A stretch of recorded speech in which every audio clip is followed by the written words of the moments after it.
Fala, meus amigos, tudo bem? Como é que estão vocês?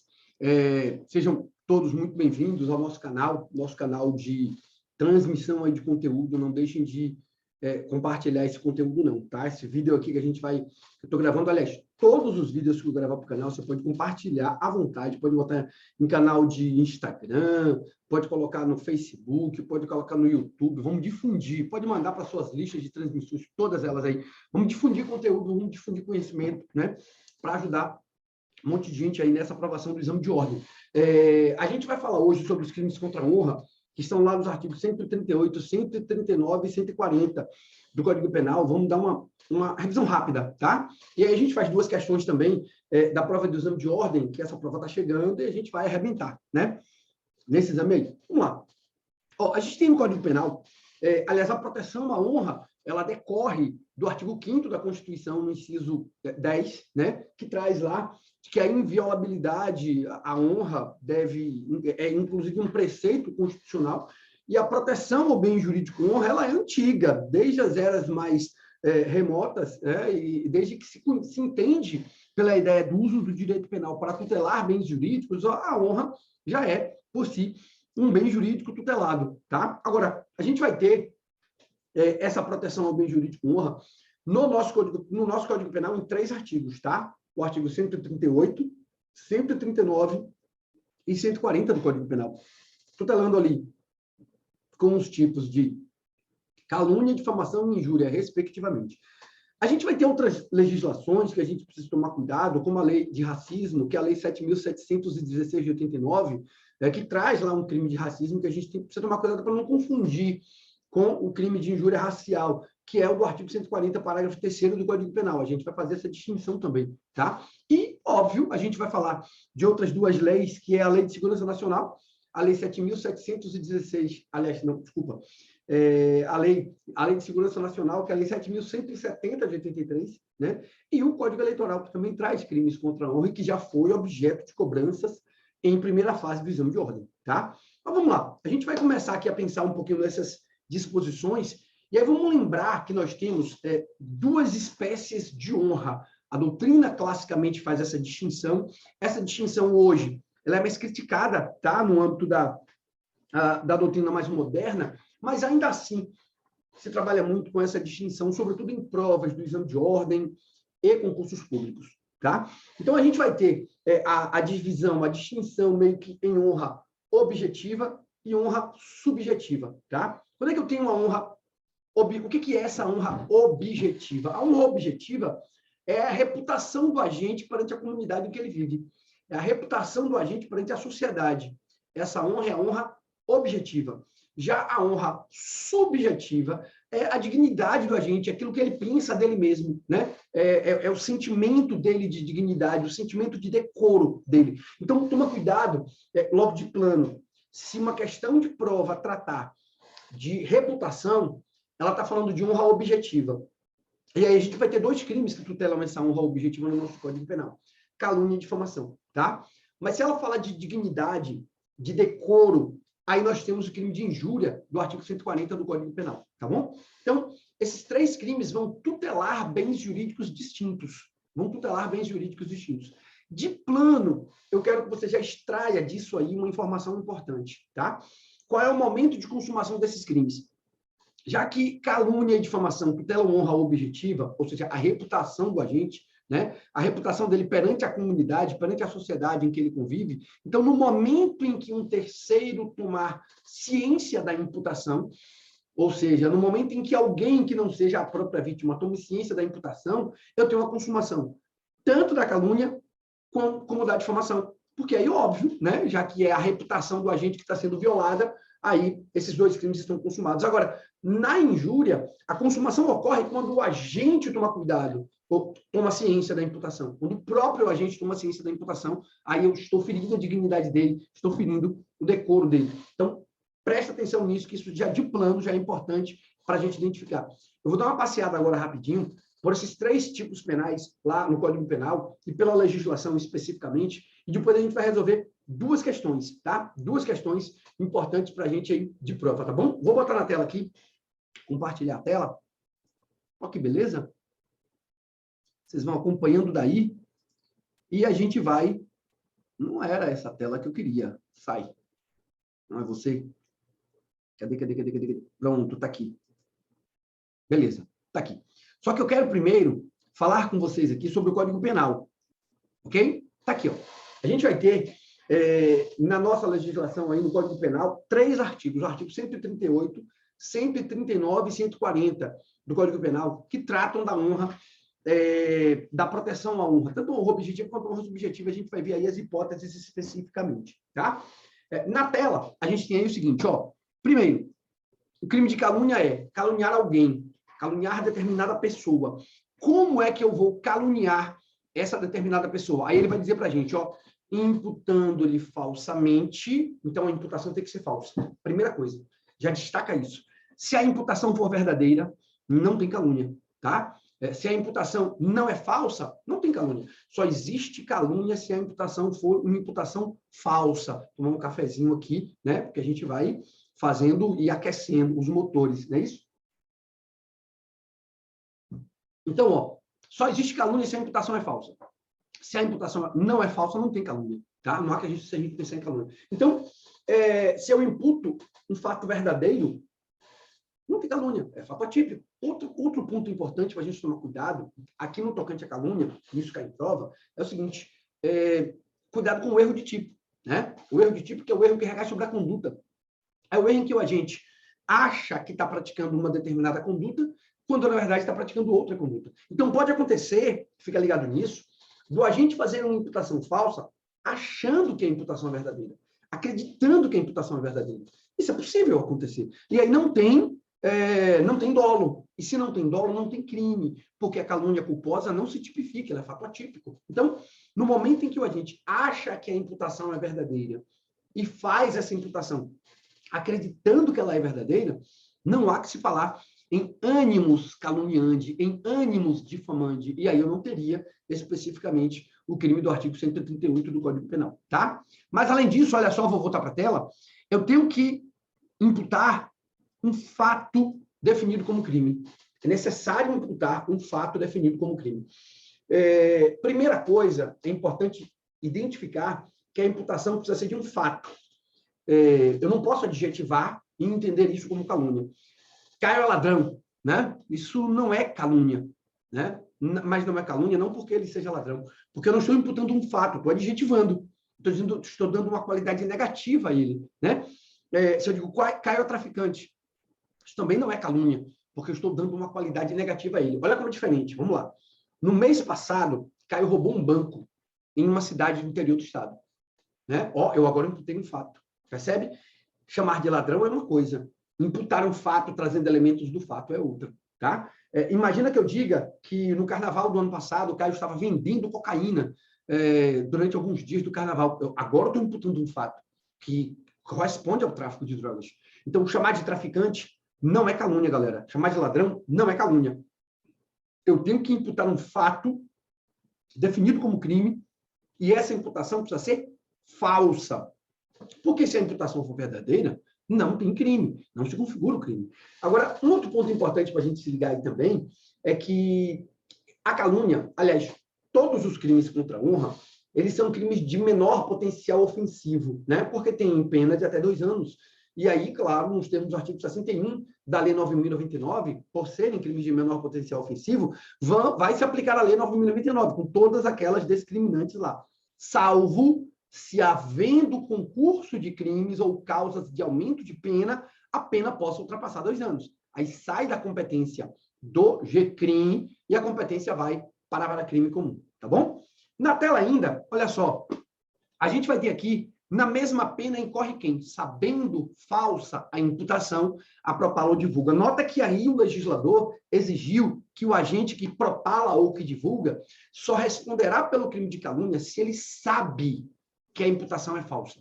E se ele ficar na dúvida da falsidade da imputação e ainda assim passar adiante, ele responderia pelo crime de calúnia? Não, porque o dispositivo é muito específico em exigir que o agente sabe que a imputação é falsa e aí ele passa adiante, tá? Aí eu teria uma hipótese de tipificação exigindo o dolo direto, não o dolo eventual, né? O dolo eventual não se tipificaria. E o parágrafo 2º também vai dizer, importante isso, que a calúnia contra os mortos é punível, tá? Eu posso punir a calúnia contra os mortos, dando, obviamente, aos seus sucessores, descendentes, ascendentes, marido, esposa, cônjuge, companheiro e tudo mais, a possibilidade de ofertar da queixa-crime, né? Nessas hipóteses aí da calúnia contra os mortos, tá bom? Agora, vamos lá. Imagina que eu imputo determinada conduta criminosa a determinada pessoa, né? Eu digo, João praticou o crime X, né? Por exemplo, Caio, no ano passado, estava vendendo drogas no último carnaval. Aí Caio me processa, oferece uma queixa-crime contra mim para que eu seja condenado por calúnia. A minha pergunta é, e se eu provar que o que eu falei era verdade? Isso afasta uma possível condenação para mim como calúnia? Claro, porque só existe calúnia se a imputação for falsa, né? Lembra disso. Então, se eu provo que a imputação que eu fiz é uma imputação verdadeira, eu estou provando que não pratiquei o crime de calúnia. E olha como isso é importante. No crime de calúnia, como regra geral, admite-se a prova da verdade. Ó, tá aqui, ó, parágrafo 3º do artigo 138, admite-se a prova da verdade como regra geral no crime de calúnia, tá? Agora, observe o seguinte, será que podem existir hipóteses em que essa prova da verdade não será admitida? Existe. Está no parágrafo 3º do artigo 138, em que pese a doutrina criticar acerca da constitucionalidade dessa vedação. Porque imagina, determinada pessoa me processa, eu posso ser condenado a uma pena de 6 meses a 2 anos de detenção, eu sou o réu desta ação penal privada, eu tenho provas de que eu não sou culpado, porque a imputação que eu fiz foi verdadeira, mas o Código me proíbe de provar, né? Está aí na lei, é importante a gente tomar cuidado com isso, porque isso já foi cobrado em provas de concurso público e provas também do exame de ordem. Então, se liga nisso aí, ó. Admite-se a prova da verdade, salvo. Ou seja, tem hipótese que não se admite a prova da verdade. Eu vou falar logo do inciso 2, que é uma opção importante, depois eu falo dos incisos 1 e 3. No inciso 2, ele diz aí o seguinte, se o fato é imputado a qualquer das pessoas indicadas no inciso 1 do parágrafo do artigo 141 do Código Penal, né? Quem são essas pessoas que estão lá? Presidente da República e chefe de governo estrangeiro. Então, se você imputar ao presidente da República a prática de um crime e ele te processar, você não pode provar que é verdade. É o que está na lei. É o que está especificamente aí. Claro, existem construções doutrinárias e jurisprudenciais para essas hipóteses, mas se liga nessa letra de lei que cai pra caramba em provas de concurso público também e nas provas do exame de ordem, tá? Agora, tem outras duas hipóteses que é verso e reverso da moeda. A ideia é a seguinte, trânsito em julgado, coisa julgada. Coisa julgada. Imagina que eu falei que Caio, ele estava vendendo droga no carnaval do ano passado. Só que o Ministério Público entrou com ação contra Caio quanto a isso aí.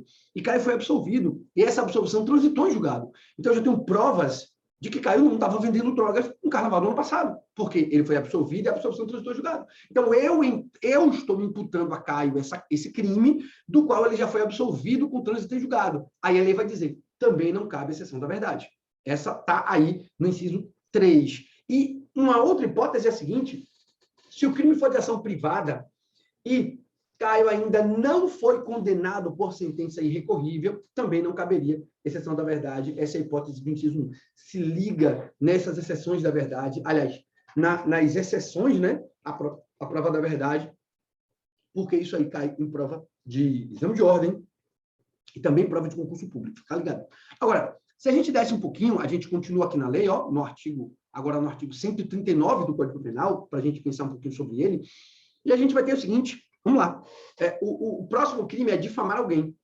Nota que na calúnia, eu preciso imputar um fato definido, imputar falsamente. A imputação tem que ser falsa. Aqui não precisa ser falsa. Aqui pode ser imputação verdadeira.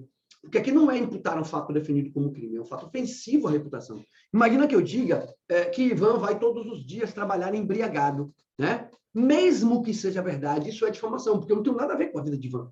A vida de Ivan é a vida de Ivan, esse é o problema dele. Então, eu não tenho que ficar imputando fatos ofensivos à reputação de determinada pessoa, né? Então, nesse caso, eu respondo pela difamação, mesmo sendo verdade, tá? Aliás, tem duas hipóteses aqui importantes para a gente se ligar, que seria uma exceção a essa regra. tá? A primeira é a seguinte, se eu imputar um fato definido como contravenção penal, não é calúnia, porque lá na calúnia só se tipifica quando eu imputo um fato definido como crime, eu vou tipificar como difamação, só se for mentira, só se a imputação for falsa. Porque se a imputação é verdadeira, o Estado tem interesse em saber que alguém pratica um ilícito penal, uma infração penal, e a contravenção penal é uma infração penal, tá? E também, observa, nas hipóteses em que essa imputação é feita a um funcionário público no exercício de suas funções.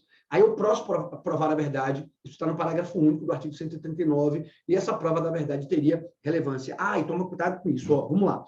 Na calúnia, como regra, admite-se a prova da verdade. Admite-se a exceção da verdade. Essa é a regra. Excepcionalmente não se admite. Já na difamação é o contrário. A difamação, como regra, não admite a prova da verdade. Eu só teria aí duas hipóteses em que a prova da verdade afastaria o crime. Quando a ofensa é irrogada para um funcionário público em razão do exercício de suas funções, ou quando for de uma infração penal, no caso, especificamente, uma contravenção penal. Aí o Estado teria interesse em saber da prática dessa conduta. E a injúria, gente, por fim, nota que está lá no artigo 140 do Código Penal, está aí na tela também, né? Para você acompanhar. Fica ligado nessa revisão, que a gente revisar assim, olhando diretamente para a lei, é importante para a gente acertar questões de prova, tá? Vamos lá. A conduta é injuriar alguém, injuriar determinada pessoa, ofendendo-lhe a dignidade ou decoro. Nota que quando a conduta é dirigida a ofender a reputação, ou é calúnia ou difamação, ou não é nada, né? Agora, quando a conduta é dirigida a ofender a dignidade ou decoro, aí eu tenho injúria, né? E injuriar alguém é chamá-lo de burro, de idiota, de estrume, de qualquer coisa que ofenda a dignidade, que ofenda o decoro. Chamar alguém de corno, chamar uma mulher de prostituta, né? Nota que, nesses casos, estou dirigindo a minha conduta a ofender a dignidade da pessoa, a ofender o decoro. E aí, ó, lembrem que a gente viu isso, na calúnia e na difamação, a consumação ocorre quando um terceiro toma conhecimento dessa imputação. Já na injúria, não. A consumação ocorre quando a própria vítima toma conhecimento dessa imputação. Isso é importante para a gente se ligar, tá? E a gente vai ter aqui, observa, tá aí na tela para você se ligar. Isso aqui vai cair em prova, galera. Vai cair em prova, porque o Supremo deu decisões importantes em 2019 sobre isso aqui. O parágrafo 3º do artigo 140 diz: se a injúria consiste na utilização de elementos referentes à raça, cor, etnia, religião, origem, ou condição de pessoa idosa ou portadora de deficiência, a reclusão é de 1 a 3 anos. Nota que não é mais de competência do GCRIM. Sai da competência do GCRIM em razão da pena aplicada, tá? E aí, o que eu tenho? Aí, o que eu tenho é o seguinte: nesses casos, eu tenho a chamada injúria racial. Leandro, como é que essa injúria racial se distingue do racismo? O racismo, ele está aqui, ó, na Lei 7.716 de 89. Olha a conduta do racismo. Se liga aí, ó. Praticar, incitar, induzir ou incitar a discriminação ou preconceito de raça, cor, etnia, religião ou procedência nacional. Qual é a diferença? Fica ligado. Se a minha conduta é dirigida a João, é injúria racial. Artigo 140, parágrafo 3º do Código Penal, tá? Se a minha conduta é dirigida a uma coletividade, aí é racismo. Imagina que eu posto em uma rede social de que todos os negros merecem morrer, de que todos os brancos merecem morrer, de que todos os praticantes de religiões de matrizes africanas, né, têm impacto com o demônio. Eu posto isso numa rede social, tá? A minha conduta não é dirigida a João, é dirigida a uma coletividade. Aí eu tenho o crime de racismo do artigo 20 da Lei 7.716 de 89, tá? Agora, se eu digo que João merece morrer porque ele é negro, se eu digo que Pedro, né, tem impacto com o demônio porque ele é praticante de uma religião africana, de matriz africana, nota que a minha conduta é dirigida a determinada pessoa. Aí eu tenho um crime de injúria racial, tá? Leandro, o que muda? Vamos lá. A pena é igual, é de 1 a 3 anos, tanto aqui quanto a pena também do Código Penal, tá? Tanto a pena daqui quanto a pena do Código Penal é de 1 a 3 anos e multa, tá vendo? Tá aqui, ó. Código Penal e a Lei 7.716 de 89 no artigo 20. Então, a pena é a mesma. A competência não é do GCRIM, é um crime de médio potencial ofensivo. Se liga nisso. Mas é o seguinte, muda a ação penal. Porque na injúria racial, a ação penal é pública, mas condicionada à representação. No racismo, a ação é incondicionada. O MP não precisa de autorização para ofertar a denúncia e a autoridade policial pode instaurar inquérito mesmo sem representação da vítima, já que a ação é incondicionada, tá? Agora, importante também, eu vou voltar aqui para o Código Penal, importante a gente se ligar que o artigo 141 vai trazer aqui algumas causas de aumento de pena. E nota que, a depender do tipo penal, se eu aplico uma causa de aumento de pena, a pena ultrapassa 2 anos e sai da competência do GCRIM. A calúnia, por exemplo, tem pena de 6 meses a 2 anos. Se tem causa de aumento de pena, já era, não é mais de competência do GCRIM, porque a pena poderia exceder os 2 anos, né? E aí, ó, no artigo 141, ele vai dizer, as penas combinadas neste capítulo aumentam-se de 1/3 se qualquer dos crimes, ou seja, tanto a calúnia quanto a difamação, como também a injúria, é cometido contra o presidente da República ou chefe de governo estrangeiro, causa de aumento de pena, né? Contra funcionário público em razão de suas funções, está aqui, né? Também causa de aumento de pena. Na presença de várias pessoas ou por meio que facilite a divulgação da calúnia, da difamação ou da injúria. O que são várias pessoas? Para a doutrina, 3, a partir de 3, tá? Contra a pessoa maior de 60 anos, óbvio, salvo no caso de injúria, porque eu já teria uma injúria racial específica, né? E, ó, se liga nisso aqui, isso aqui é importante, porque foi inovação trazida pelo pacote anticrime. Inovação trazida pelo pacote anticrime. Parágrafo 1º. Se o crime é cometido mediante paga ou promessa de recompensa, o dobro da pena. Aplica-se a pena em dobro. E o parágrafo 2º vai dizer, se o crime é cometido ou divulgado em quaisquer modalidades das redes sociais, da rede mundial de computadores, aplica-se em triplo a pena, né? Houve aí o veto da presidência da República acerca desses 2 dispositivos, mas o Congresso derrubou o veto e esses 2 dispositivos são válidos e se aplicam aí especificamente. Essas 2 causas de aumento de pena a mais aí no artigo 141 do Código Penal, que traz aí um parágrafo 1º e um parágrafo 2º. Se liga também, ó, a gente está na tela ainda, que o artigo 26 da Lei 7.170 de 83, estão em moda, né? A Lei de Segurança Nacional estão em moda e pode cair nas provas, então fica ligado que pode cair também em sua prova de exame de ordem ou em uma prova de concurso público, né? Ele vai dizer o seguinte, ó, artigo 26, caluniar ou difamar. Então, tanto a calúnia quanto a difamação configuram esse crime daqui quando a vítima for o presidente da República. Tá vendo? Se a vítima é o presidente da República, aplica essa disposição. Se a vítima é o presidente do Senado, o presidente da Câmara dos Deputados, ou o presidente do Supremo Tribunal Federal, eu aplico essa disposição aqui. Cuidado, eu não aplico para o vice-presidente, nem para o vice-presidente da República, nem para o vice-presidente do Senado, nem para o vice-presidente da Câmara dos Deputados, nem para o vice-presidente do Supremo Tribunal Federal, só para o presidente. E nota como esse crime é mais grave, porque aqui agora ele passa a ter, tanto a calúnia quanto a difamação, passam a ter pena de 1 a 4 anos, nos termos do artigo 26, aqui, essa disposição do preceito secundário dele. Então, se liga nisso aqui, tá bom?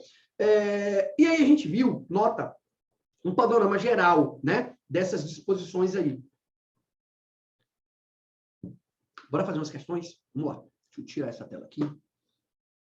Voltou eu para a tela, né? Estou aqui bonitão para vocês, para a gente bater um papo. E eu quero disponibilizar para vocês agora, para dar perere, papapá, esse troço aqui. Vamos lá. 2 questões, galera. Ó, 2 questões da prova do exame prova do exame de ordem para a gente tratar, que serve também para concursos, porque a temática é basicamente a mesma, tá? Aí ele quer que a gente marque aqui, ó, vamos lá, a incorreta. Ele quer que a gente marque qual é a incorreta, né? E é importante que você se ligue nisso nas provas, porque às vezes a gente erra por besteira, né? Ele quer que a gente marque a incorreta. Então, aquelas que estão corretas, a gente não vai marcar, tá? Vamos lá, vamos passar aqui por essas disposições. A calúnia é a falsa imputação a alguém de fato definido como crime, tá certo? Então, essa não é a que eu vou marcar, porque ela está correta. E a banca quer que a gente marque a incorreta. Vou botar isso aqui para cá. Vamos lá. Na injúria, não se imputa fato determinado, mas se formulam juízos de valor, exteriorizando-se qualidades negativas ou defeitos que importem menoscabo, ultraje ou vilipêndio a alguém. Tá certo também. Na injúria, eu não imputo fato, né? Eu imputo fato na calúnia e na difamação. Na injúria, eu vou violar a dignidade, o decoro de alguém, imputando, fazendo um juízo de valor, né? Adjetivando especificamente. Massa, beleza. A letra C.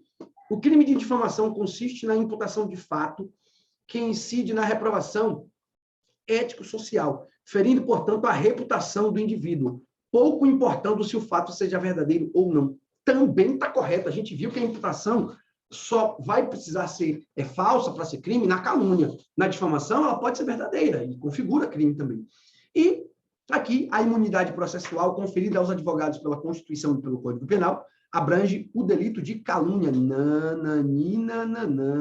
Não abrange o delito de calúnia. Essa é a assertiva incorreta, essa é a assertiva para a gente marcar. Porque o advogado, na discussão da causa, em juízo fora dele, claro, ele tem imunidade processual pela difamação e pela injúria. Não tem imunidade por calúnia, tá? Não tem imunidade por calúnia. E lembra também, cuidado, não tem imunidade por desacato, tá? Não tem imunidade por calúnia, nem tem também imunidade por desacato. Se liga nisso aí, tá bom? Vou fechar isso aqui para a gente pensar em outra questão.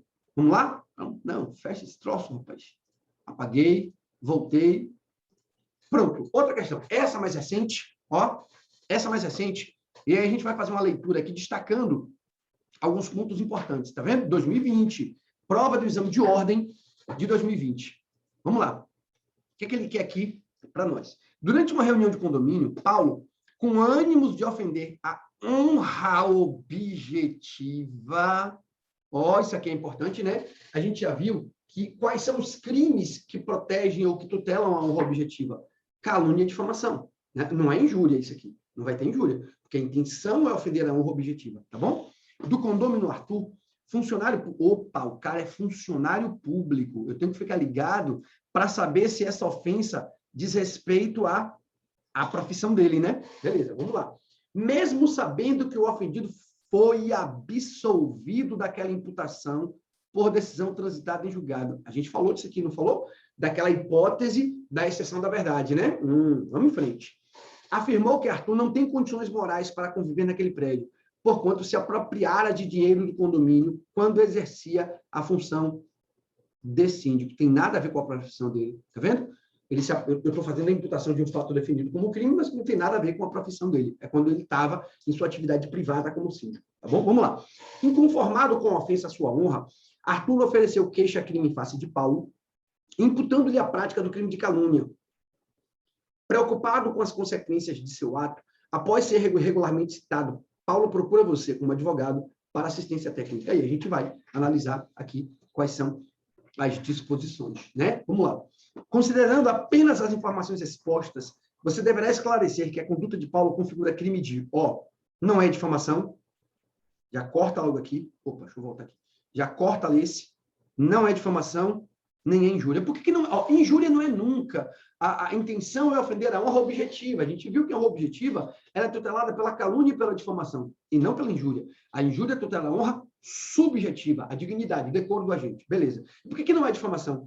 Porque a imputação foi de um fato definido como crime, né? Então não é difamação, é crime de calúnia. Resta saber se a gente vai aqui agora é o seguinte, a letra C ou a letra D, né? Na letra C, calúnia, não cabendo a exceção da verdade, e na letra D, calúnia, sendo possível o oferecimento de exceção da verdade por parte de Paulo. Lembra que a questão tratou de uma hipótese em que Paulo já foi absolvido, a absolvição transitou em julgado, para que diabo é que eu vou continuar imputando esse fato a ele? Então, nos termos do parágrafo 3º do artigo 138 do Código Penal, não se admite a exceção da verdade. A resposta aqui é a letra C, né? Então, essa letra D de dado aqui, ela também está incorreta. Meus amigos, fizemos uma análise aí bem básica, uma revisão básica para a prova do exame de ordem, prova de concurso público. Se liga, tá? Divulga esse vídeo, você pode divulgar em suas redes sociais, você pode divulgar no YouTube, você pode divulgar no Facebook, você pode divulgar no Instagram, você pode divulgar no TikTok, onde você quiser. Divulga esse vídeo aí para a gente fazer com que o conhecimento, claro, chegue a mais pessoas. Beijo. Tchau, tchau. Vou continuar aqui, tomando meu cafezinho. Tchau.